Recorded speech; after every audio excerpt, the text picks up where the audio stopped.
আল্লামা সাইদি আল্লাহু আকবার, কত বেনামাজি নামাজি হয়েছে, কত অবাধ্য সন্তান বাপ মার কাছে যা মাফ চায় বলছে, আম্মা ও শুনছি সাইদি সাহেবের, জীবনে আর তোমার সঙ্গে বেয়াদবি করব না। একটা নাগরিক তৈরির কারিগর তিনি ছিলেন। তার মৃত্যুতে কাঁদে নাই একটা প্রাণী বাংলার জমিনে ছিল না।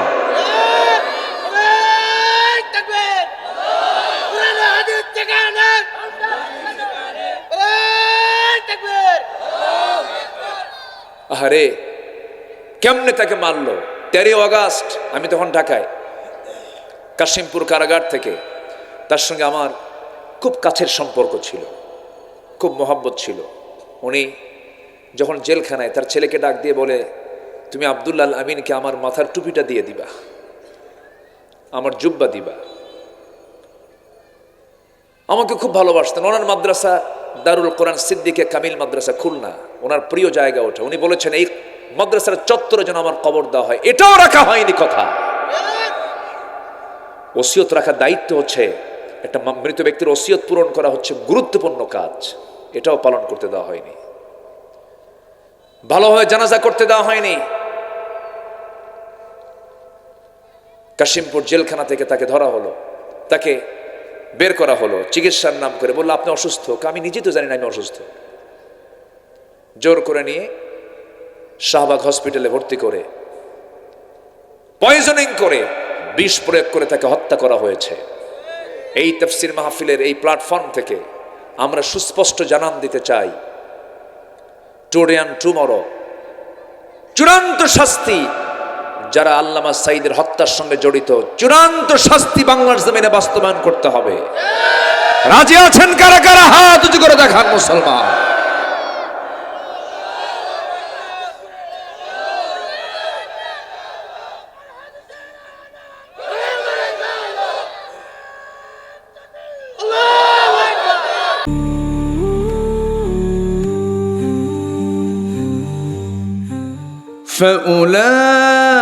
فأولئك يبدل الله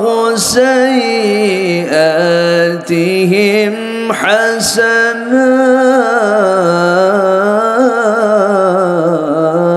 حسنات وكان الله غفورا رحيما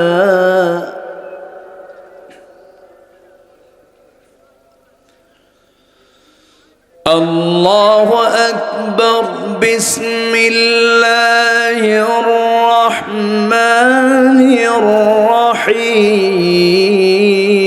الرحيم إن الله وملائكته يصلون على النبي يا أيها الذين آمنوا صلوا عليه وسلموا تسليما اللهم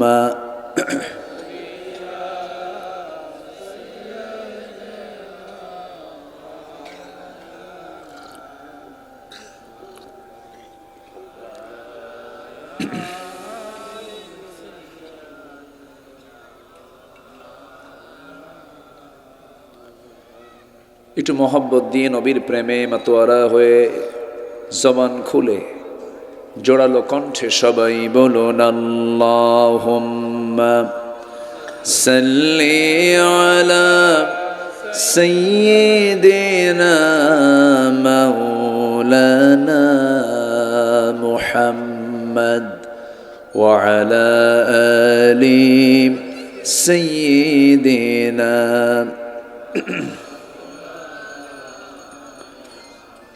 সবাই বলুন বালাগাল উলা বিকামালিহি কাশাফাত তুজা বিজামালিহি حسنت جميع خصاله صلوا مشرق حب محمد مطلع دیوان ما مطلع خورشید سقاس سینہ سوزان ما بلغ العلا بكماله كشف التجى بجماله حسنت جميع خصاله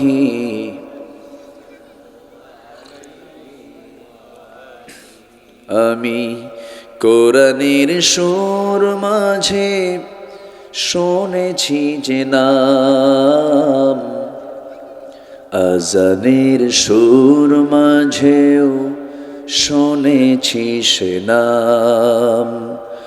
ও নাম শুনেছি আমি আমার হৃদয়, হে রাসূল নবীজি তোমায়, হে রাসূল নবীজি তোমায়। সবাই বলি সাল্লাল্লাহু আলাইহি ওয়াসাল্লাম।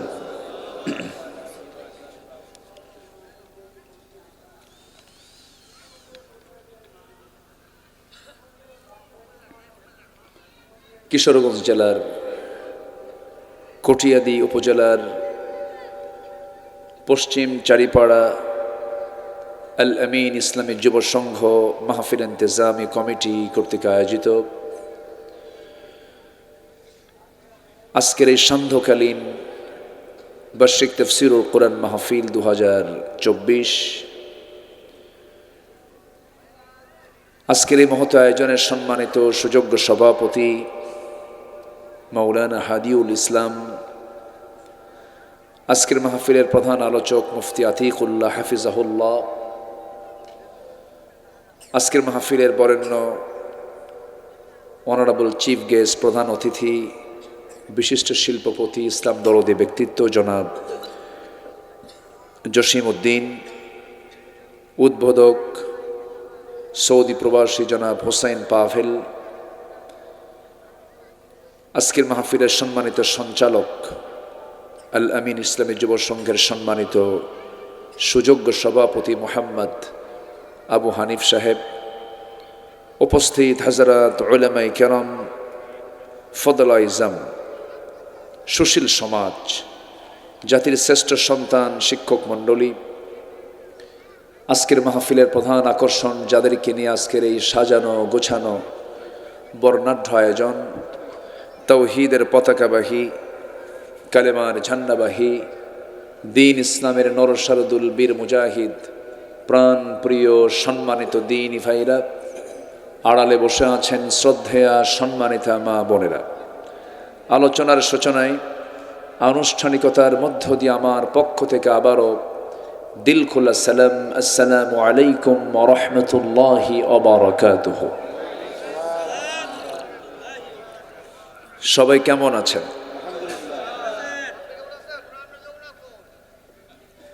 আমাকে প্রশ্ন করলেন, আল্লাহ তাআলা তো আপনার সাথী আমাকে রেখেছেন, এইতে বসে আছি, আপনার মতোই আছি, বলি আলহামদুলিল্লাহ, জোরে বলি আলহামদুলিল্লাহ।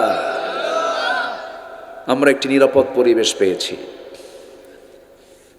প্রশান্তির তৃপ্তি নিয়ে মাহফিলে বসে কিছু কথা বলা, কিছু কথা শোনার পরিবেশ ফিরে পেয়েছি, আলহামদুলিল্লাহ।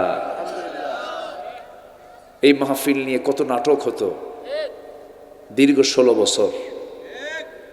আমার মাহফিল অঙ্গনের 26 বছরের 16 বছর বিপরীত স্রোতে আমাকে কাটাতে হয়েছে, মুখোমুখি হতে হয়েছে বহুবার। রাস্তায় এসে রাস্তা থেকে ফেরত চলে গেছি, মাহফিল হয় নাই, ফেরেশতারা বন্ধ করে দিয়েছে। তো কমিটি ছিল আগে থানার কাছে দাগি আসামির মতো, থানায় যাওয়া আসা করতে করতে কমিটির জুতার তলা ক্ষয় হয়ে যেত, তবু অনুমতি মিলত না। সেই সংকট কেটেছে। এখন থানা নিজেই ফোন দিয়ে কমিটিকে বলে, কিছু লাগবে কি? আমি কি ভুল বলতেছি? এই যে একটি সুন্দর পরিবেশ আমরা পেয়েছি, এটার সম্পূর্ণ অবদান যার, তিনি কে? আসতে বলবেন না, তিনি কে? তিনি কি পারেন? তিনি কি দেখেন? তিনি কি শোনেন? তিনি কি বুঝেন? তিনি কি জানেন? জানেন। আমরা কি কত মন্তব্য করেছি, তারাও মন্তব্য করেছেন 2041 বলে নাই? বলেছে। আবার আমরা অনেকে মন্তব্য করেছি, না মরা পর্যন্ত উপায় নাই। কত চিন্তা, কত মত, কত পথ আমাদের মধ্যে খেলাধুলা করেছে, কিন্তু সম্পূর্ণ প্ল্যান, পরিকল্পনা একমাত্র যিনি সূক্ষ্ম করেন তিনি আমার কে? আল্লাহ পাক। তিনি পারেন সবকিছু। তিনি সেই রব যে রব ফেরাউনকে একদম অস্তিত্বহীন করেছেন, নমরুদকে ন্যাংরা মশা দিয়ে বিদায় করেছেন, ফেরাউনকে পানিতে চুবনি দিয়ে মেরে ফেলেছেন। কত দাপুটে নেতা ছিল, আজকে তাদের কোনো অস্তিত্ব নাই, সব বিলীন করে দিয়েছেন। তিনি আমার কে? আল্লাহ তাআলা। সে আল্লাহর শানে আমরা সবাই বলছি আলহামদুলিল্লাহ। আবারও বলছি আলহামদুলিল্লাহ। চিৎকার মেরে বলছি আল্লাহুম্মা ইন্নী আসআলুকা আল হুদা ওয়াত তুকা ওয়াল আফাফা ওয়াল গিনা।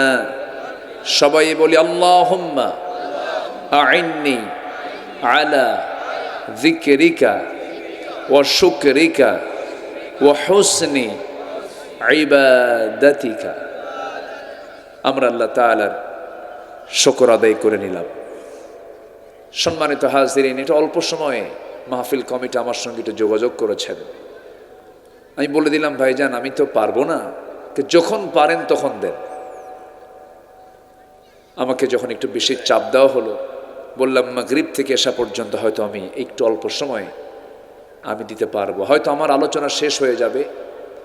কিছু লোক আশার উপরই থাকবেন, যিনি সবার শেষে আসবেন তিনি আবার বলে বেড়াবেন, হুজুর কি ওয়াজ করলেন কিছুই বুঝলাম না। জুমার আজান হয় 12:30টায়, মুসল্লি হাজির হয় 1:29:29 আসান, এরকম আছে না? আচ্ছা, উনি আবার সবার শেষে বলেন, হুজুর কি খুতবা দিলেন কিছুই বুঝলাম না। না, আমরা যতটুকু সময় পেয়েছি যথেষ্ট সময়, শুধু যদি নিয়ত থাকে যে যে কথাগুলো শুনতেছি এটা আমল করব। আমার দেশে নামাজি শ্রোতা বেশি না বেনামাজি শ্রোতা বেশি? বেনামাজি। হুজুর ওয়াজ শুনতে খুব মজা লাগে, তবে অজুর কথা বলবেন না, খুব ঠান্ডা পানি আছে কি না? আচ্ছা, ওয়াজ শুনতে মজা লাগে কিন্তু নামাজ পড়তে সে মজা পায় না, এরকম কিন্তু বহু আছে। সম্মানিত ভাইয়েরা, আমার আশেপাশে যারা বসে আছেন, অনেক গণ্যমান্য ব্যক্তি তারা বসে আছেন। আপনারাও যারা মূল্যবান সময় নিয়ে এখানে এসেছেন, সময়টাকে ব্যয় করছেন, আল্লাহ যেন প্রত্যেকটা সময়ের এই দানকে যেন জান্নাতের ওসিলা করে দেন। জোরে বলি আল্লাহুম্মা আমিন। সম্মানিত ভাই সব, মহান রব্বুল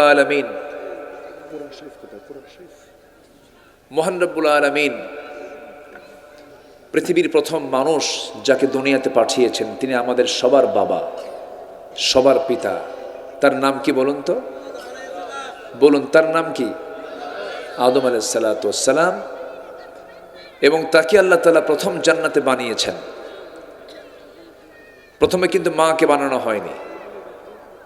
এরপরে যখন তার ভালো লাগলো না, আল্লাহ বন্ধু ছাড়া ভালো লাগে না, একটা আমার পার্টনার দিয়ে দাও। আল্লাহ তাআলা সেই সময় তাকে একটা পার্টনার দিলেন। বাম পাজরের হাড় থেকে তাকে বানানো হলো। সেই পাজরের হাড়টা একটু সোজা হাড়ে না বাঁকা হাড়? বাঁকা হাড়ে। এই জন্য খুলিকাত মিন দিলাইন, নারী জাতিকে আল্লাহ তাআলা একটু বাঁকা করে পাঠিয়েছেন, একটু বাঁকা প্রবণ করেছেন। এটা কারণ আছে, এই বাঁকা না করলেও সংসার হতো না। আল্লাহ জানেন কাকে কেমন করে বানাতে হয়, সেই সম্পূর্ণ যিনি বুঝেন কাকে কেমন করে বানাতে হবে, সৃষ্টি করতে হবে, সম্পূর্ণ নিপুণ এই শৈলী চিন্তা একমাত্র কার হতে পারে? আল্লাহর হতে পারে। এই দুজন মানুষ যে এসেছেন পৃথিবীতে, কেউ কিন্তু এই দুনিয়াতে এমনি এমনি আসেন নাই। এই দুজন মানুষকে আল্লাহ তাআলা একটা লক্ষ্যে পাঠিয়েছেন। সে লক্ষ্য হলো, এই আকাশের মালিক যিনি, জমিনের মালিক যিনি, সাতটা আসমানের মালিক যিনি, সেই আল্লাহর গোলামি করার জন্য আমরা কিন্তু দুনিয়াতে এসেছি। তার হুকুমকে মেনে নেওয়ার জন্যই কিন্তু আমরা পৃথিবীতে এসেছি। এবং যখন এই দুজনকে যখন পাঠানো হলো, আল্লাহ পাক ক্লিয়ার করে দিলেন কেন পাঠানো হলো। আল্লাহ রাব্বুল আলামিন বলেন, قُلْنَا اهْبِطُوا مِنْهَا جَمِيعًا فَإِمَّا يَأْتِيَنَّكُمْ مِنِّي هُدًى فَمَنْ تَبِعَ هُدَايَ فَلَا خَوْفٌ عَلَيْهِمْ وَلَا هُمْ يَحْزَنُونَ। জোরে বলুন আল্লাহু আকবার। আদম রে, হাওয়া রে, তোমরা দুজন মিলেই দুনিয়াতে চলে যাও। আমার পক্ষ থেকে যদি কোনো হেদায়েতের কিতাব চলে যায়, এই কিতাবের যে ইত্তেবা করবে, অনুসরণ করবে, তার কোনো চিন্তা নাই, তার বিন্দু পরিমাণ কোনো ভয়ের কারণ নাই। জোরে বলি সুবহানাল্লাহ। তাহলে প্রথম মানুষ যে এসেছেন, তিনি কি খালি হাতে এসেছেন না কিতাব নিয়ে এসেছেন? তাহলে যার হাতে কিতাব থাকে, যিনি কিতাব পড়েন, তিনি কি মূর্খ না শিক্ষিত? শিক্ষিত। তাহলে আমাদের সবার বাবা, আমাদের পিতা আদম ছিলেন শিক্ষিত না অশিক্ষিত? মূর্খ না জ্ঞানী? তাহলে আমরা কি পিতার সন্তান বলেন? জ্ঞানী পিতার সন্তান কিন্তু আমরা। জি, শুকরান। আমরা জ্ঞানী পিতার সন্তান, কিন্তু যোগ্য পিতার কিন্তু আমরা সন্তান। এবং ওয়াল্লামা আদম আল আসমাআ কুল্লাহা, আল্লাহ তাআলা আদম আলাইহিস সালাতু ওয়াস সালামকে এত জ্ঞান দিয়েছিলেন যে গোটা পৃথিবীর যত সৃষ্টি আছে সকল মাখলুকের নাম তিনি জানতেন। কিয়ামত পর্যন্ত এমন জ্ঞানী মানুষ আসবে? এখনো কেউ জানে বলেন? সমুদ্রের তলে কি আছে? এই আকাশ থেকে জমিন পর্যন্ত সমুদ্র, পাহাড়, নদ নদী, খাল, বিল, জঙ্গল, সব কিছুর নাম আল্লাহ তাআলা আদমের সিনার মধ্যে আল্লাহ পাক ঢুকায় দিয়েছিলেন। তাহলে কি তিনি শুধু জ্ঞানী না মহাজ্ঞানী? তাহলে আমাদের বাপ ছিলেন শুধু জ্ঞানী না বিশেষ জ্ঞানী? বিশেষ জ্ঞানী। এবং যাকে বিজ্ঞানী বলা হয়, বিশেষ জ্ঞান যার আছে সেই তো বিজ্ঞানী। তাহলে সেই জ্ঞানী এবং মেধাবী বিচক্ষণ ব্যক্তির পিতার সন্তান হচ্ছে আমরা। দুঃখ লাগে জানেন, আমরা সে আদম সন্তান হয়ে, সৃষ্টির সেরা হয়ে, আমরা সৃষ্টির শ্রেষ্ঠ হওয়ার পরও আমরা অধম হয়ে বসে আছি। আমাদের কাজ, আমাদের কারবার, আমাদের যে চিন্তা চেতনা, পশুত্বকেও হার মানিয়ে ফেলে, পশুকেও হার মানিয়ে ফেলে। আমরা এত নিম্নে চলে এসেছি এখন প্রেজেন্ট ওয়ার্ল্ডে। বিকৃতির মনোভাব আমাদের ভিতরে চলে আসছে, যা একটা পশুর ভিতরেও নাই। একটু কান লাগায় কথাগুলো শুনবেন। আমি তো কথাগুলো বলি শুধু আপনাকে শোনানোর জন্য নয়, এই যে প্রযুক্তির ক্যামেরাগুলোর মধ্য দিয়ে গোটা পৃথিবীতে কোটি কোটি মানুষ এই কথাগুলো শোনে। আজকে মানুষ বাঘকে দেখে, সিংহকে দেখে যে ভয় পায়, তার চাইতে আজকে মানুষ মানুষকে দেখে তার চেয়ে বেশি ভয় পায়। আজকে মানুষ কত হিংস্র হয়ে গেছে, একটা মানুষকে মেরে ফেলে 49 টুকরা বানায়। মানুষের চারিত্রিক মান এত নিচে নেমে এসেছে, মরা লাশ কবর থেকে তুলে ধর্ষণ করা হয়। মানুষ এত নিচে নেমে এসেছে, ডিপ ফ্রিজে রাখা নারীকে বের করে ধর্ষণ করা হয়। আমরা এত নিচে নেমেছি। সম্মানিত ভাইয়েরা, এরকম ভরি ভরি কথা, ভরি ভরি এক্সাম্পল দেওয়া যাবে। কেমন মানুষ আমরা, যার পেটে আমি 9 মাস ছিলাম, আমি অসহায় ছিলাম, সেই অসহায়ত্ব দূর করেছেন যে মা আমার, সেই প্রাণ প্রিয়া, সে আমার সম্মানিত মাকে সন্তান হয়ে আমরা জব করতেছি, খুন করছি। আমরা মানুষ কিন্তু এগুলো করছি কেন? কি জন্য? আমরা কি অযোগ্য পিতার সন্তান ছিলাম? বলেন, আমাদের পিতা কি অযোগ্য না যোগ্য? মূর্খ না জ্ঞানী? শুধু জ্ঞানী না বিশেষ জ্ঞানী? আমরা কি করছি বলেন? আমরা কি না করছি? নিজের জীবনকে ধ্বংস করে ফেলতেছি। যুবকরা শেষ হয়ে যাচ্ছে, মাদকাসক্তে শেষ করে ফেলছে তাদের জীবন। নারী আসক্ত হয়ে পড়ছে, অবৈধ সম্পর্কে জড়িয়ে পড়ছে। নিজের বউ ভাল লাগে না, অন্যের বউ নিয়ে মারামারি করে। আমি কি ভুল বলতেছি এগুলো? আমি কি ভুল বলছি? বিকৃত চিন্তা মাথার মধ্যে চলে আসছে। সম্মানিত ভাইয়েরা, নিজের জীবনকে নিজে নাশ করে ফেলছি। এই জাতি এত বিড়ি খায়, এত বিড়ি এই জাতি খায়। ওরে বাপ রে বাপ, এক বেলা ভাত না হলে সমস্যা নেই, কিন্তু বিড়ি খাইতেই হবে। 53 বছর এই স্বাধীনতার বয়সে প্রত্যেকটা বাজেটে অর্থমন্ত্রীরা বিড়ির দাম কমাইছে না বাড়াইছে? বলেন, কমাইছে না বাড়াইছে? কিন্তু যারা বিড়ি খায় তারা কি বলে জানেন? প্রয়োজনে বাড়ি বেঁচে খাবো। তুই কি বাড়াবি বাড়া। আবার মাহফিল এসে বলে কি, হুজুর বিড়ি খাও কি জায়েজ আছে? মানে উনি জায়েজের চেষ্টায় আছে। আপনি জানেন না, বোঝেন না বিড়ি খাইলে কি হয়? লাঞ্চ নষ্ট হয়ে যায়, নিজের শরীর ধ্বংস হয়ে যায়। ওয়ালা তুলকু বিআইদিকুম ইলা তাহলুকা, তুমি তোমার নিজকে ধ্বংসের দিকে ঠেলে দিও না।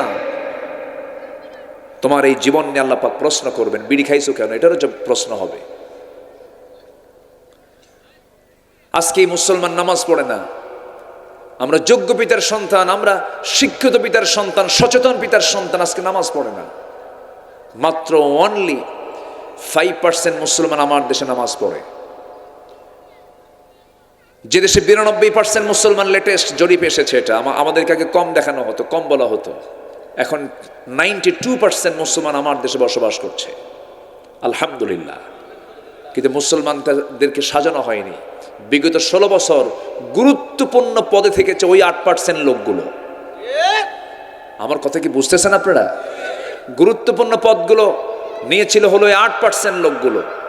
অথচ ট্যাক্স আমরা যদি দেই 92 কোটি টাকা, তারা দিয়েছে 8 কোটি টাকা। তাহলে বেশি ট্যাক্স কারা দেয়? আমরা দেই। অথচ সুযোগ সুবিধা ভোগ করেছে ওরা। সেই পথ বন্ধ হওয়ার পথে, ইনশাআল্লাহ বলেন, জোরে বলে ইনশাআল্লাহ। তাদের পথ আমরা বন্ধ করব না। তারা যা পাবে ন্যায্য, তারা সেই ন্যায্য পাওনা পাবে। কিন্তু 64 জেলার ডিস্ট্রিক্টের 50টা ডিসি হবে ওই 8% লোক। এটা হতে দেওয়া যাবে না। আমার দেশটাকে তারা গ্রাস করতে চায়, কিন্তু এদেশের মানুষ স্বাধীন চেতা, খেপে খেপে খেপে না। যদি খেপে যায় দেশের জনগণ, তখন আর ছাড়ে না। তার বড় প্রমাণ আমরা কয়েকদিন আগেই পাইলাম। পাইছি না? পাইছি না? পাইছি না? পাইছে কিনা বলেন? যুবকরা আজকে মাহফিলে বেশি দেখেন, যুবকরা সচেতন তো এখন। এই মাহফিল আগে যুবকদেরকে পাওয়া যেত না। লক্ষ লক্ষ যুবক তারা সত্যের সন্ধানের জন্য আজকে অপেক্ষা করছে। শুধু সৎ নেতৃত্বের সংকটের কারণে আজকে এই অবস্থা। আজকে 5% নামাজি আমার দেশে তৈরি হতো না যদি আমার দেশে যদি 53 বছর যারা নেতৃত্ব দিয়েছেন তারা যদি নামাজের কথা যদি জাতিকে শোনাতেন, যদি নেতৃত্বের আসনে যারা বসেছেন তারা যদি নামাজের জন্য যদি কথা বলতেন, নামাজের সরকার যদি কায়েম করতেন, উল্টা হয়ে যেত। 5% বেনামাজি থাকতো, 95% নামাজি হয়ে যেত। আমরা সুন্দর বাংলাদেশ গড়তে চাই। জোরে বলি ইনশাআল্লাহ। আরো জোরে বলি ইনশাআল্লাহ। কষ্ট পাচ্ছেন নাকি? কোনো সমস্যা? আর সমস্যা হবে বা কি? আর সমস্যার সময় তো কথা বলতে বাদ দিইনি, এখন তারও প্রশ্নই আসে না। 16টা বছর জেলখানায় ছিল, সাধারণ মানুষ বেশি না আলেম ওলামা বেশি? তারা কি দেশ চালাইছিল? ধরলো কেন? আহারে, কি না করেছে তারা, একটা সম্পদ। আল্লামা সাইদিকে চিনত গোটা পৃথিবীর মুসলমান, গোটা বিশ্ব মুসলিমের তিনি একজন সিপাহ সালার ছিলেন। সেই লোকটাকে তারা সহ্য করতে পারে নাই, সেই লোকটাকে ধরে ফেলেছে, মেরেছে তাকে 13টা বছর। যারা জেলে ঢুকেছেন তারা এটার যন্ত্রণা বুঝবেন, প্রত্যেকটা সেকেন্ড কিভাবে কাটে। আল্লাহ পাক আমাকে নিয়েছিল একবার, এরা তো সারা নাই কাউরে, বোঝেন না, আমারও নিছে একবার, আর ধরছে যে কতবার আমার মনে নাই। মাহফিলে আসি, ধরে নিয়ে চলে যায় থানায়। 2018 সাল প্রথম মামলা তো 2000 সালে হয়েছে। ওই সময় জননিরাপত্তা আইন, একটা আইন পাশ করেছিল তারা। 2018 সালে আমাকে গ্রেফতার করা হলো, থানায় নিয়ে ওসি সাহেব কান দেয়ার কয়, হুজুর আমি আপনার খুব ভক্ত, আপনার ওয়াজ শুনি, কিন্তু করবো কি, উপায় তো নাই, চাকরি বাঁচান তো ফরজ। আমি বললাম ইমান বাঁচান তো নফল। মামলা খান দিয়ে আমার নিয়ে একদম জায়গা মতো জেলখানায় পাঠায় দিল। জেলখানায় ঢুকলাম, ঢুকি দেখে এক মুরব্বীর সামনে দাঁড়ানো, প্রায় 80 থেকে 85 বছর বয়স। আমার দেখে একটা লম্বা সালাম দেখে, হুজুর আপনি জেলখানায় আসেন, খুব খুশি হয়েছি। তো বললাম যে আপনি খুশি হইতে তো খুশির কথা না। বলে বাবাজি ওয়াজ শুনি আপনার অনেক দূর থেকে, কাছে যাওয়ার চান্স পাই না, মুসাফা হয় না, কথা হয় না, এত সুন্দর সামনে ধরা দিয়ে দিলেন, থাকেন, ভালো করে থাকেন। আমি চাচাকে বললাম, চাচা আপনার মামলা কি? বলতেছে বাবা বোমা হামলা, বোমা হামলা। আমি নাকি আমার এই বুড়া হাতে বোমা মারছি। এই হচ্ছে সিচুয়েশন। কেউ বাদ পড়েনি, রাস্তার ফকিরও বাদ পড়েনি। থানার আসামির কোটা পূরণ করার জন্য যখন লোক পায় নাই, তখন ফকিরকে নিয়ে এসে সেই মামলার তালিকায় নাম ঢুকায় দিয়েছে। কেন এগুলো করা হয়েছে জানেন? মূল কারণ হলো ফেরাউনের কারণ। কিসের কারণ? ফেরাউন যে কারণে আকাম কুকাম করছে, এদেরও ওই একই ছিল। ফেরাউনের একটাই লোভ ছিল, সেটা হলো জনগণ চাক আর না চাক আমাকে ক্ষমতায় থাকতেই হবে। এটা ছিল ফেরাউনের একটা বড় ধরনের রোগ। সে আরো বড় কিছু করেছে, সে তার বউকে পর্যন্ত বাঁচায় নাই। জানেন না? আপনারা জানেন না? তার স্ত্রীর নাম কি? বলেন, তার স্ত্রীর নাম কি? আসিয়া। চিন্তা করুন, একটা ফ্যামিলিকে ধ্বংস করতেছে তার ক্ষমতার লোভে। বলে ফেললো, আসিয়া শুনলাম তুমি নাকি ইসলাম কবুল করেছো। শুনবেন কেন? দেখেন, আশহাদু আল্লা ইলাহা ইল্লাল্লাহ। সঙ্গে সঙ্গে ফেরাউন বলল, তুমি কি জানো আমি তোমাকে দুনিয়া থেকে বিদায় করে দেব? তিনি বললেন, আপনি আমাকে মৃত্যুর হুমকি দিচ্ছেন। এই হুমকিতে আমি ভয় পাই না, কারণ মৃত্যুর মালিক আপনি নন, জন্মের মালিক আপনি নন। মৃত্যু জন্ম দিয়েছেন একমাত্র আমার আল্লাহ রাব্বুল আলামিন। ফেরাউন বলে ফেলল, আসিয়া আমি তোমাকে কত বড় অফার দিয়েছি, ফার্স্ট লেডি অফ ইজিপ্ট। ইজিপ্টের আমি তোমাকে ফার্স্ট লেডি করেছি, আমার পরেই তোমার জায়গা। এত সম্মান, এত মর্যাদা আমি তোমাকে দিলাম, তুমি আমার সঙ্গে এমনটা আচরণ করলে কেন? সন্তানগুলোকে মেরে শেষ করে ফেলবো, মেরে ফেলো, কোনো আপত্তি নাই। সন্তানগুলোকে গরম ডেকচির ভিতরে, তেলের ভিতরে ভাজা মাছের মতো দুনিয়া থেকে বিদায় করে দেওয়া হলো, সবগুলো বাচ্চাকে। আসিয়াকে লাশ ধরা হলো। ফেরাউন বলল, আসিয়া তোমাকে শেষ করে দেবে, এখনো সর্বশেষ, তোমার পক্ষ থেকে সিদ্ধান্ত জানিয়ে দাও। আসিয়া বলছেন, স্বামী আমার প্রতি অত্যাচারের মাত্রা যত বাড়বে, আমার ইমানের পরিমাণ তত তীব্র থেকে তীব্র হয়ে যাবে। অত্যাচার করা হলো, জুলুম করা হলো, শেষ পর্যন্ত তিনি বলেই ফেললেন, স্বামী আপনি আমার বিরুদ্ধে কি করছেন জানি না, আমি আমার নাকের ভিতরে জান্নাতের ঘ্রাণ পেতেছি। জল্লাদ রেডি করা হলো, জল্লাদ তার সামনে দাঁড়ায় গেল। অনেক মা বোন মাহফিল আছেন, হয়তো বা মাহফিলে শুনছেন, একটু মনোযোগ দিয়ে শুনবেন। দেখুন ইমান কাকে বলে। স্বামীর সঙ্গে ম্যানেজ করলেন না, কারণ স্বামী আগে না আল্লাহ আগে, বউ আগে না আল্লাহ আগে, সন্তান আগে না আল্লাহ আগে, সম্পদ আগে না আল্লাহ আগে। আর একটা প্রশ্ন করবো, বলুন তো, পৃথিবীতে কোনো কিছু কি আমার আপন হতে পারে নাকি? একমাত্র আপন আমার কে? আসতে বলবেন না, কে আমার আপন? দিন শেষে কিন্তু আমার আল্লাহ আপন। সন্তান কে বলেছে আপন? ও তো আমার সম্পদ দখল করে ফেলবে কিছুদিন পর। কে বলেছে বউ আমার আপন? এখনই মরে যান আপনি। ইয়াং ছেলে টকবগে তুমি বিয়ে করেছ, বউটা নতুন, দাম্পত্যময় জীবন চলছিল, তোমাকে দারুণ ভালোবাসে। তুমি রোড অ্যাক্সিডেন্টে হুন্ডায় মারা গেলে, অ্যাক্সিডেন্ট হলো, দুর্ঘটনা হলো, মারা গেছো তুমি। আচিম কি এটা এলাকার নাম কি? আচমিতায় আসতে নিয়া, কিশোরগঞ্জ থেকে জেল মোড় থেকে আসতে নিয়ে তুমি রোড অ্যাক্সিডেন্ট করে মারা গেছো। তোমার সংবাদ বউয়ের কানে চলে গেল, বউটা কাঁদবে, সেন্সলেস হয়ে যাবে। 2-3 দিন খাবে না, 3-4 দিন বলবে আমার স্বামী ছাড়া বাঁচবো না, আমার স্বামীটা কোথায় গেল, হাউমাউ করে কাঁদবে, শোকাহত হয়ে পড়বে, সেন্সলেস হয়ে যাবে।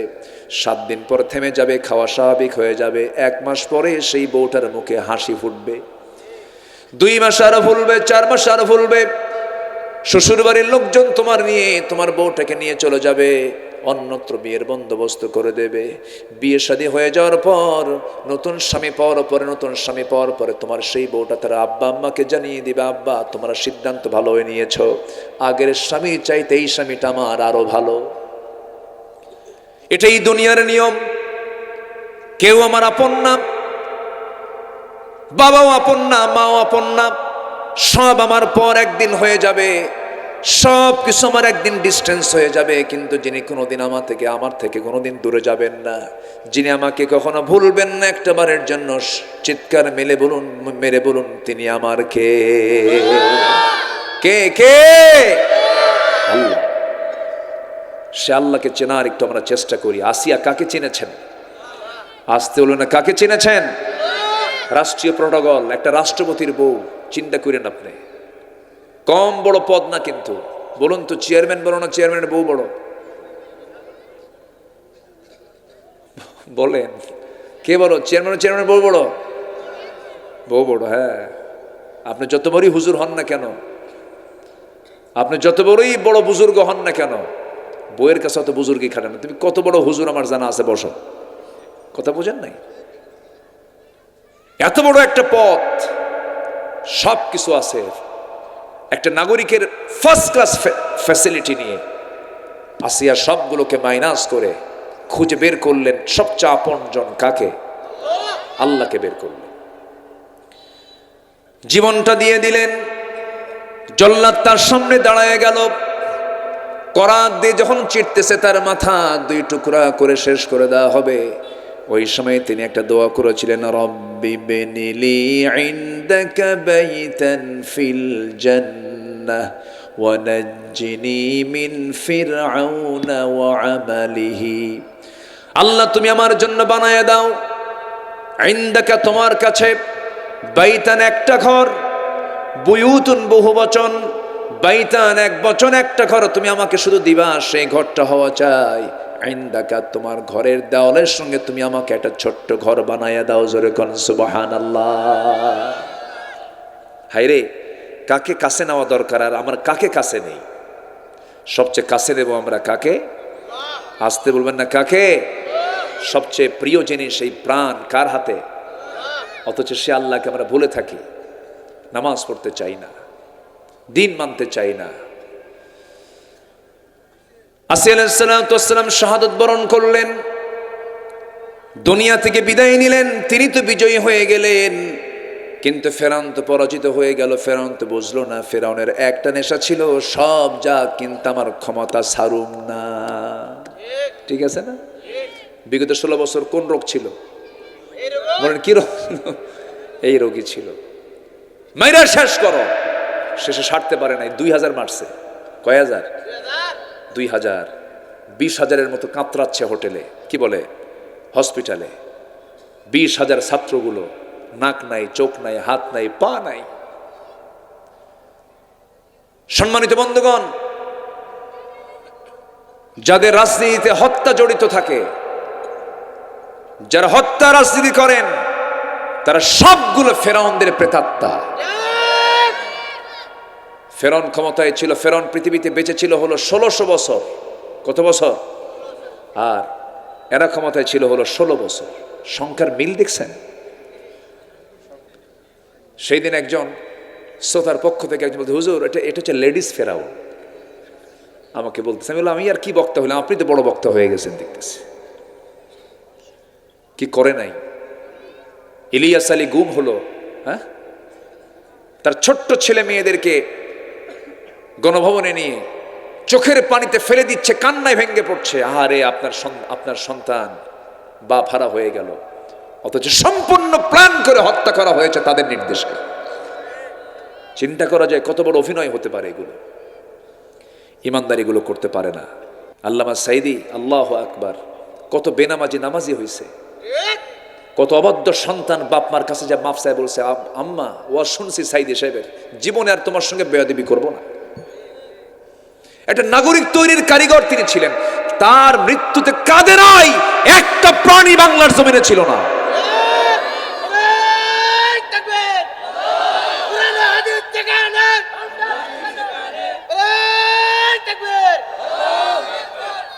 আহারে কেমনে তাকে মারলো। 13 আগস্ট আমি তখন ঢাকায় কাশিমপুর কারাগার থেকে তার সঙ্গে আমার খুব কাছের সম্পর্ক ছিল, খুব মহব্বত ছিল। উনি যখন জেলখানায় তার ছেলেকে ডাক দিয়ে বলে, তুমি আব্দুল্লাহ আল আমিনকে আমার মাথার টুপিটা দিয়ে দিবা, আমার জুব্বা দিবা। আমাকে খুব ভালোবাসতেন। ওনার মাদ্রাসা দারুল কোরআন সিদ্দিকে কামিল মাদ্রাসা খুলনা, ওনার প্রিয় জায়গা ওঠে। উনি বলেছেন এই মাদ্রাসার চত্বরে যেন আমার কবর দেওয়া হয়। এটাও রাখা হয়নি কথা। ওসিয়ত রাখার দায়িত্ব হচ্ছে, একটা মৃত ব্যক্তির ওসিয়ত পূরণ করা হচ্ছে গুরুত্বপূর্ণ কাজ, এটাও পালন করতে দেওয়া হয়নি। ভালোভাবে জানাজা করতে দেওয়া হয়নি। কাশিমপুর জেলখানা থেকে তাকে ধরা হলো, তাকে বের করা হলো চিকিৎসার নাম করে। বললো আপনি অসুস্থ। আমি নিজে তো জানি না আমি অসুস্থ। জোর করে নিয়ে শাহবাগ হসপিটালে ভর্তি করে পয়জনিং করে বিষ প্রয়োগ করে তাকে হত্যা করা হয়েছে।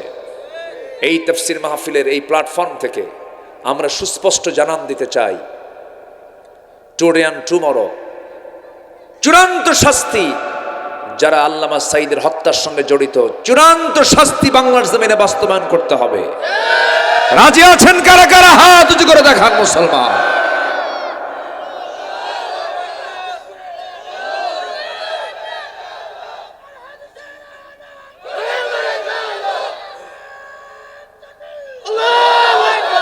আল্লাহ কবুল করুন, জোরে বলি আমিন। মাহফিলটা এসার পরে হলে ভালো হতো, তাই না? কিন্তু কি করবেন, আমার যে রাতের যে প্রোগ্রাম যেটা নেওয়া আছে 2 বছর আগে, কমিটি আমার সঙ্গে যোগাযোগ করেছেন। মাহফিল কমিটি ছাড়ে না। আমি পাশে এসেছিলাম, সেখানে গিয়ে হুজুর আপনি যখন পারেন, বললাম রাত 3টায়। এমনও আছে গতকালকে আমার মাহফিল ছিল পাবনাতে, রাত 3টায় দেখি হাজার হাজার মানুষ বসে আছে। এদেশের মানুষ কোরআন প্রেমিত, এদেশের মানুষ কোরআনকে ভালোবাসে। দমিয়ে রাখা যাবে না এই জাতিকে।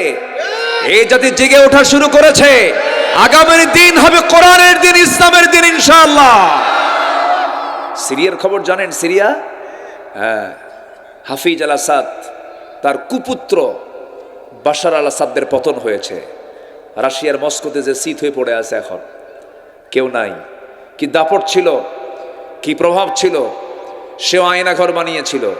43 বছর পরে এক পাইলট সেদিন মুক্তি পেয়েছে। 43 বছর পর। সে জানে না তার বাপ হাফিজ আল আসাদ মারা গেছে আরো 20-23 বছর আগে। কি চিত্র! যারাই স্বৈর শাসক হয়েছে যুগে যুগে, তারা এরকম করে একটা করে আয়নাঘর বানাইছে, ঠিক কিনা? এরকম আয়নাঘর গোটা পৃথিবীতে আরো আছে না নাই?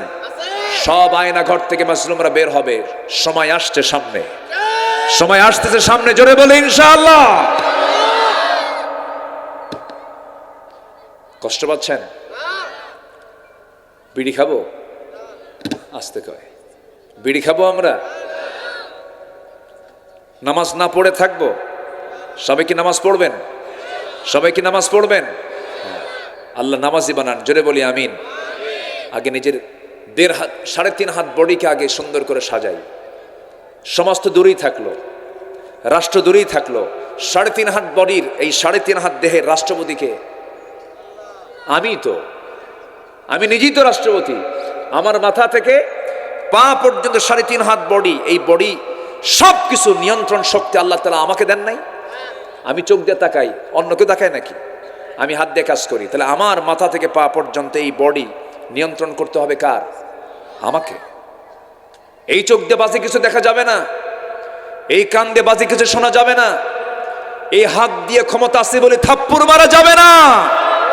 যারা থাপ্পড় মেরেছে, যারা গুলি করেছে, তারা আজকে কোথায়? কোথায় তোমরা? এই কটিয়ে দিতে আমাকে মাহফিল করতে দেওয়া হয় নাই। দু একটা মাহফিলে বাধা দিয়েছে, কিছু মাহফিল করেছি, বাধাও দিয়েছে, মাহফিল করতে দেয়নি। পাকুন দিয়ে বন্ধ ছিল, কিছু ফেরেশতারা বন্ধ করে দিয়েছিল। সম্মানিত ভাইয়েরা, সম্মানিত বন্ধুগণ, পরিবেশ যখন পেয়েছি, সময় যখন পেয়েছি, সব দেখেছি। আমরা একটু কোরআনকে দেখতে চাই ইনশাআল্লাহ।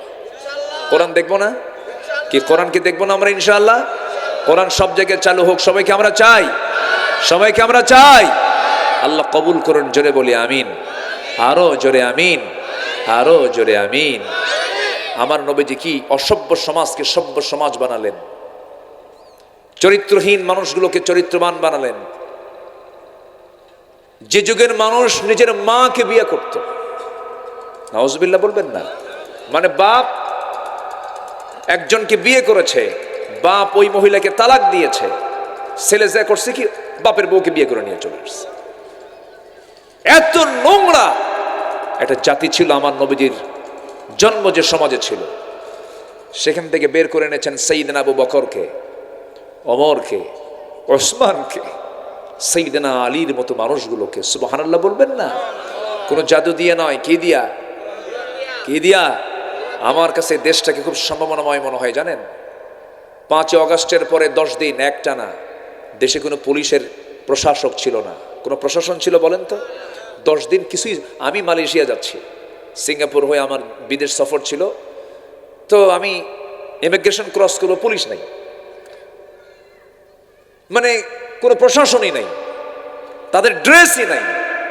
আমি এখন পাসপোর্টটা যে আমার এন্ট্রি করতে হবে, আমি যে বাইরে যাব, আবার এই লিস্ট না থাকলেও তো সমস্যা। এমন অবস্থা, এমন সিচুয়েশন তৈরি হয়েছিল। অথচ এই 10 দিন এই দেশের মানুষ থানাকে পাহারা দিয়েছে। এই চিত্র আমেরিকায় হলে আমেরিকা টিকতে পারতো না। ওরা শুধু অনলাইনের প্রযুক্তির কারণে তারা ভালো থাকে। আমরা রিয়ালি ভালো জাতি, চোরের জাতি ওরা, ডাকাতের জাতি ওরা। কি ইতিবাচক দিক না এটা? 10টা দিন প্রশাসন নাই, সুন্দর করে মানুষ নিজের দায়িত্ব নিয়ে রাস্তায় ট্রাফিকের দায়িত্ব পালন করেছে। আলহামদুলিল্লাহ বলেন। আমরা পারবো না? নতুন করে করতে পারবো না? আমরা পারবো। শুধু একজন ইমাম দরকার। কি দরকার? ওমরের মতো। কিসের মতো? ওমরের মতো একটি ইমাম দরকার। আহারে ওমর কি ছিলেন তিনি! তার কাছে একজন হাদিস বর্ণনা করতেছে যে যার্রা পরিমাণ যার মধ্যে অহংকার থাকবে সে জাহান্নামী। এটা শোনা মাত্রই তিনি হাউমাউ করে কাঁদতেছেন। 40টা রাষ্ট্র তিনি চালান তখন, 40টা রাষ্ট্র। রোম পারস্য থরথর করে কাঁপে তার নাম শুনলে। ওমর যে রাস্তা দিয়ে যেতেন শয়তান যেত না সে রাস্তায়। ওমরের কান্না দেখে সবাই অস্থির হয়ে যাচ্ছে। ওমর আপনি এত কাঁদতেছেন কেন? তিনি বলতেছেন আমার কান্নার কারণ হলো আমি এই জন্য কান্দি, আমি যে পদে আছি আমাকে রাষ্ট্রপতি মানুষ বলে, আমাকে খলিফা মানুষ বলে, আমির বলে ডাকে, আমিরুল মুমিনিন বলে ডাকে। আমার যেন কেমন যেন মনে হয় ভিতরে অহংকার ঢুকে গেছে, আমি তো জাহান্নামী হয়ে যাব। এরকম করে ধুলায় লুটিয়ে পড়ছেন, কাঁদতেছেন, আর আকাশের দিকে তাকায় তাকায় বলছেন আকাশের মালিক আল্লাহ, তুমি যদি গোটা দুনিয়ার সব মানুষগুলোকেও যদি জান্নাতের ঘোষণা দিয়ে দিয়া মাত্র একটা মানুষকে জাহান্নামের ঘোষণা দিয়ে দাও, আমার মনে হয় ওই একটা মানুষ যে জাহান্নামে যাবে সে হলো আমি ওমর। নিজেকে কত ছোট ভেবেছেন, নিজেকে কত নিচে মনে করেছেন তারা। সাইয়েদনা আবু বকর রাদিয়াল্লাহু তাআলা আনহু রাতের বেলা জনগণকে যখন দেখতে যেতেন খালি পায়ে হাঁটতেন। কি পায়ে? খালি পায়ে। প্রশ্ন করা হলো আবু বকর খালি পায়ে হাঁটেন কেন? তিনি বলেন জুতা পায়ে যদি হাঁটতে যাই পাথরের সঙ্গে জুতার ধাক্কা লাগবে, একটা আওয়াজ হবে, খরম জুতার সঙ্গে একটা বাড়ি লাগবে। এই আওয়াজটা যদি কোনো আমার দেশের কোনো নাগরিকের ঘরের মধ্যে শুয়ে থাকা কোনো মানুষের কানে যদি শব্দটা যাওয়ায় যদি ঘুমটা ভেঙে যায়, কিয়ামতের দিন আমাকে তার জন্য জবাবদিহি করতে হবে। আমার জনগণ যেন ঘুম পাড়তে কোনো অসুবিধা বোধ না হয়, এই জন্য আমি খালি পায়ে হাঁটি। সুবহানাল্লাহ বলবেন না? নেতা আসবেন কিশোরগঞ্জ, গাজীপুর চৌরাস্তা থেকে রাস্তাঘাট বন্ধ, ট্রাফিক সব বন্ধ, নেতা আসবেন। ওই সমস্ত নেতৃত্ব আমরা দেখতে চাই না। আসতে কন কেন, আসতে কন কেন, দেখতে চাই না। বহু লস করেছেন আপনারা। প্রেসিডেন্ট ওয়ার্ল্ডের কথা বলছি, মালয়েশিয়ার প্রধানমন্ত্রী কি ডক্টর মহাতির মোহাম্মদ মরহুম, মারা গেছেন উনি, এই তো কয়েকদিন আগে মারা গেছেন। মহাতির মোহাম্মদকে আমি নিজে দেখেছি, তার ওয়াইফ সহ মালয়েশিয়ার কুয়ালালামপুরে কেএলএতে দুজনে একাকি ঘুরতেছে শপিং মার্কেটে, একটা লোক তার আগেও নাই পরেও নাই।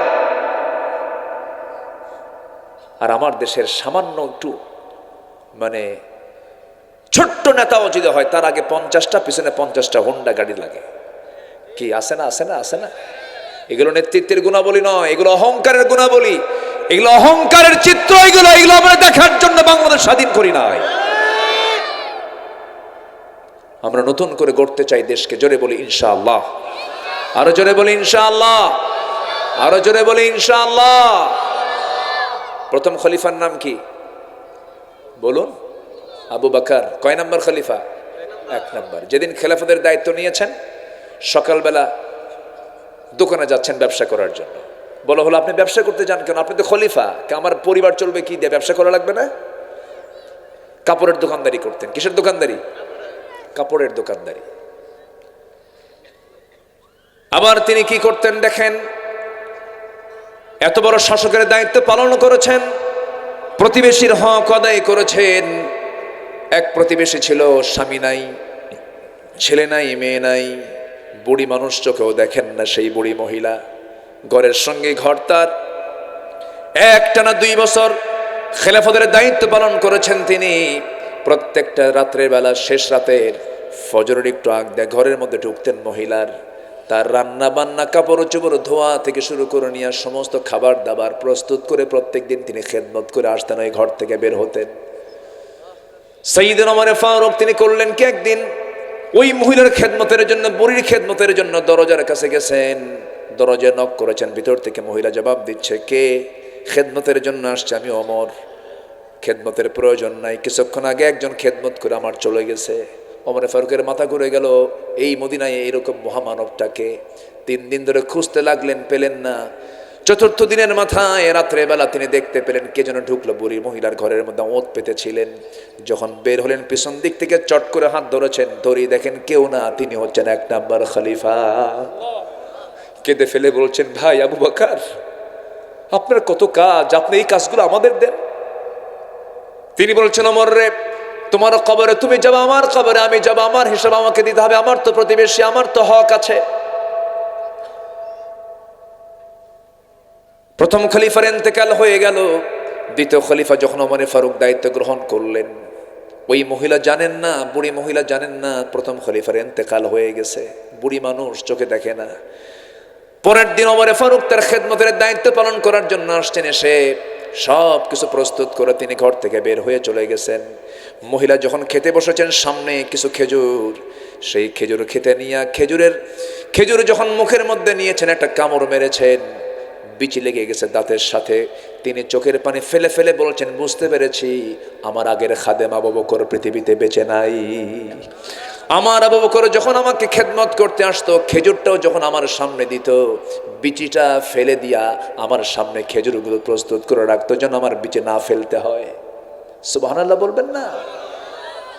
কি করেছেন তারা, আর আমরা কি দেখছি? আমরা কি এমন একটা পরিবর্তন আমরা চাই না? বলেন চাই না, চাই না, চাই না? আমরা পরিবর্তন যদি চাই, তাহলে কি লাগবে বলেন? কি লাগবে? আসতে বলবেন না, কি লাগবে? কোরআন লাগবে। সবাই কি নামাজ পড়তে রাজি আছেন? কয় ওয়াক্ত নামাজ পড়বেন একটু হাত তুলে দেখেন তো দেখি। জোরে বলি ইয়া আল্লাহ, আরো জোরে ইয়া আল্লাহ। আমাদেরকে 5 ওয়াক্ত সালাত আদায় করার তৌফিক তুমি আল্লাহ দিয়া দাও। জোরে বলি আমিন, আরো জোরে আমিন, আরো জোরে আমিন। কষ্ট দিয়ে ফেললাম। বউ যদি নামাজ না পড়ে কি করবেন? পিটাবেন? দেখেন হ্যাঁ জি, কে জানে কোসে জি, বুঝাবেন। বউ পিটানোর জন্য নয়, বউ মোহাব্বত করে বোঝানোর জন্য। বুঝাবেন, বলবেন একসঙ্গে একই ছাদের নিচে থাকি, তুমি নামাজ পড়ো না। তুমি কি জান্নাতে আমরা একসঙ্গে থাকতে চাই না? বলো হ্যাঁ থাকতে চাই। তো নামাজ না পড়লে তো জান্নাত পাওয়া যাবে না। নামাজটা ধরো, জান্নাতে একসঙ্গে থাকবো। আল্লাহু আকবার বলেন। ছেলে মেয়েকে বুঝাবেন। আর তোমরা যুবক যারা আছো, ধরো এই গ্রামের নাম কি? চারিপাড়া। এই গ্রামে যত ঘর আছে সব ঘরের তালিকা করবা। এই যে যুব কাবেলা না, যুব সংঘ, গ্রামের তালিকা করবা। যুবকরা নামাজ পড়ে তো নাকি? দেন কি যেন হাসতেছে, একটু রহস্য আছে মনে হয় নাকি? সবাই পড়ে না, একটু কম বেশি করে। তাহলে মাহফিল করলে নামাজ না পড়লে তো বেকায়দা। যুবকরা নামাজ পড়বে, জোরে বলে ইনশাআল্লাহ। চারিপাড়ার দিকে যেন গোটা এলাকা যেন তাকায় থাকে, এই এলাকার যুবকরা ভালো নামাজ পড়ে। তোমার তালিকা করবে এই গ্রামের কোন ঘরের কোন বেনামাজি আছে যে মসজিদে যায় না, নামাজ পড়ে না। তালিকা করে তাদের কাছে যাও, দাওয়াত দাও। এই গ্রামের কোন ঘর থেকে কোন মহিলা, কার মেয়ে, কার বউ বোরকা ছাড়া বের হয়, পর্দার পরিবেশ রক্ষা না করে বের হয়, অর্ধলগ্ন হয়ে বের হয়, অশ্লীল পোশাক পরে বের হয়। তালিকা করো, চলে যাবা তার বাড়িতে, গিয়ে বলবেন, গিয়ে বলে ফেলবে দেখেন আপনার মেয়ে অথবা আপনার বউ যে পোশাক পরে বের হয়, আমরা নামাজ পড়ি, আমাদের চোখের ক্ষতি হয়, আমাদের গুনাহ হয়ে যায়।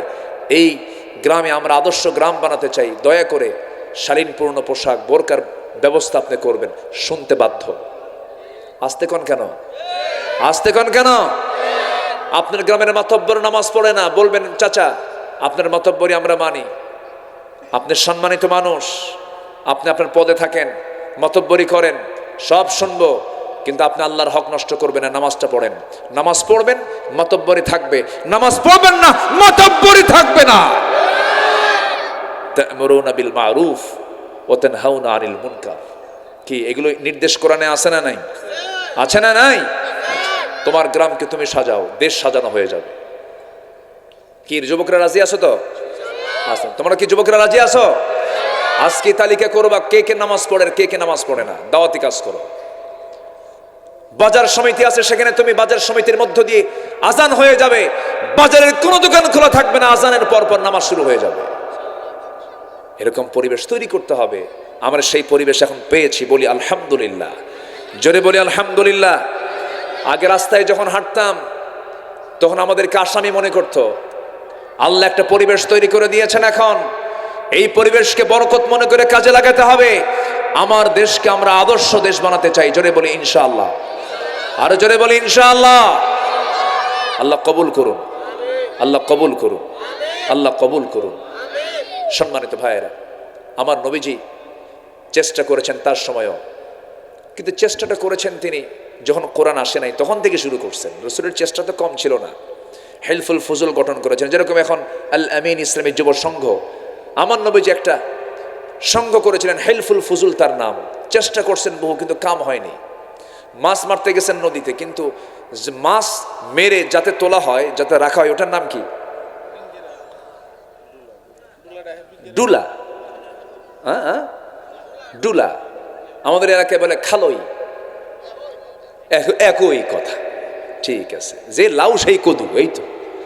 আচ্ছা, ডুলাতে আপনি মাছ মেরে তুললেন, জন্মের মতো মাছ পাইছেন আপনি নদী থেকে, কিন্তু তলা নাই। কি নাই?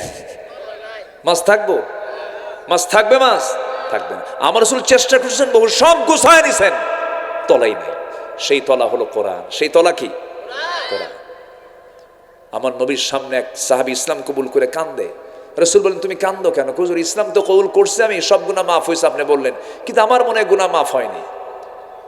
কেন? কি গুনাহ করছো? একটা গুনাহ মনে হয় মাফ হয়নি। কি? নিজের হাতে নিজের মেয়েকে খুন করেছে।